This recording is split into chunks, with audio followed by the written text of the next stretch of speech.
নমস্কার বন্ধুরা, নিতু কুকিং ফুডে আপনাদের সকলকে জানাই স্বাগত। আজকে আমি আমার কোনো রান্না দেখাবো না। আজকে আমার বৌদি লক্ষ্মী পুজো উপলক্ষে 3 রকমের নাড়ু বানাচ্ছে, তো সেটাই আজকে আপনাদের সাথে শেয়ার করব। তো চলুন পুরো ভিডিওটা দেখতে থাকুন। তো দেখুন বন্ধুরা, বৌদি এখানে গুড়টাকে জাল করে নিচ্ছে। প্রথমে এখানে আখের গুড় দিয়ে আমার বৌদি এখানে চিড়ে ভাজার যে নাড়ুটা হয় সেই নাড়ুটা তৈরি করবে। তো তার জন্য প্রথমে গুড়টাকে জাল করে নিচ্ছে ভালো করে।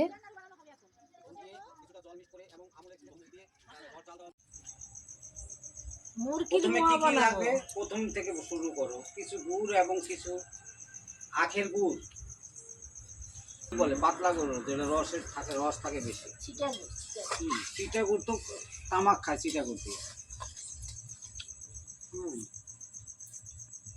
নীলু, তোর মা আমাকে কিছু বলবি কি?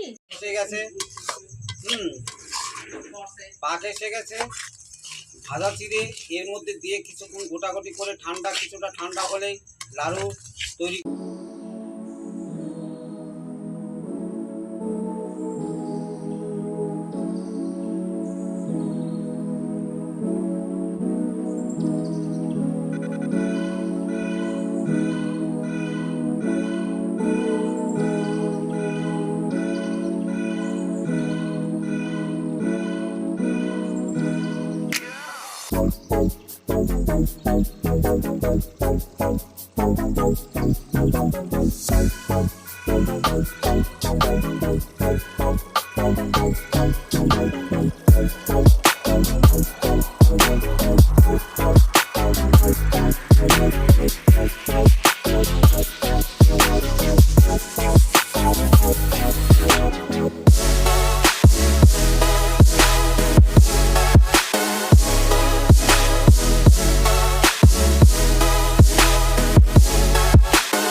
তো দেখুন বন্ধুরা, এখানে আমার বৌদি, এটা আমার ভাইজি, আর এদিকে আমার দাদা, সবাই মিলে নাড়ুগুলো তৈরি করছে। আর আমি ভিডিও করছিলাম, আমার দাদা ভাই মাঝখানে ভয়েস ওভার দিচ্ছিল, সেটাও আপনাদের সাথে একটু শেয়ার করে নিলাম। সেই প্রকারে আমি বানাচ্ছি। এটা আমাদের লক্ষ্মী পূজা উপলক্ষে 3-4 পদের ওই নাড়ু বানানো হচ্ছে। তো দেখুন বন্ধুরা, এখানে খই পাক দেওয়া হচ্ছে। প্রথমে গুড়টাকে জাল করে নেওয়া হয়েছে, আখের গুড়। তারপরে কড়াটা একটু উনান থেকে নামিয়ে গুড়টাকে একটু ঠান্ডা করে নেওয়া হয়েছে। তারপরে খইটা দিয়ে পাকানো হয়েছে। তো দেখুন বন্ধুরা, এখন এখানে তিলের নাড়ু তৈরি করা হবে। তো তার জন্য বৌদি প্রথমে এখানে গুড়টাকে জাল করে নিয়েছে, আর আখের গুড় জাল করে নেওয়া হয়েছে। আর তিলটা বাজার থেকে কেনা হয়েছে, কিনে এনে তিলটাকে প্রথমে ভেজে নেওয়া হয়েছে।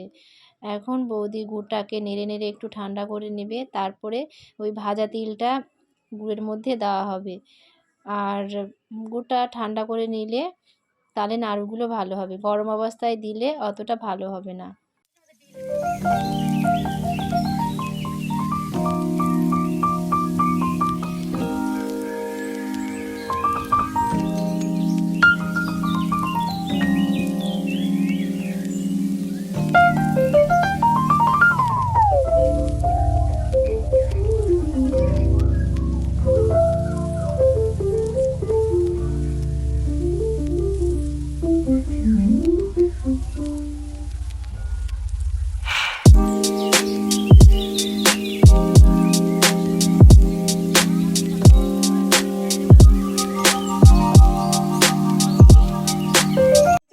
তো দেখুন বন্ধুরা, এখন নারকেলের নাড়ু তৈরি করা হচ্ছে।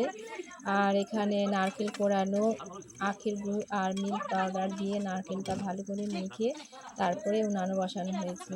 আর এখন ভালো করে নেড়ে চেড়ে একটা নাড়ু তৈরির জন্য পাক তৈরি করতে হবে।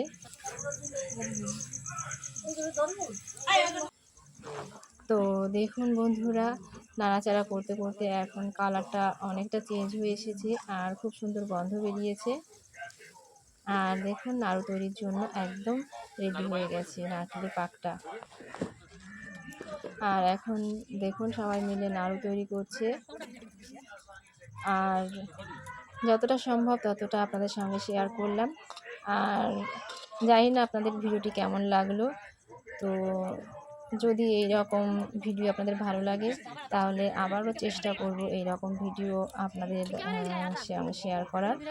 আর ভালো লাগলে অবশ্যই একটা লাইক করবেন, আর আমার চ্যানেলটি সাবস্ক্রাইব করে আমার পাশে থাকা বেল আইকনটি প্রেস করে অলে ক্লিক করে দেবেন, যাতে করে নতুন ভিডিও আপলোড হলে আপনার নোটিফিকেশানে সবার আগে পৌঁছে যায়। তো ভালো থাকবেন, সুস্থ থাকবেন, দেখা হবে পরবর্তী রেসিপি নিয়ে। তো এতক্ষণ আমার সঙ্গে থাকার জন্য ধন্যবাদ।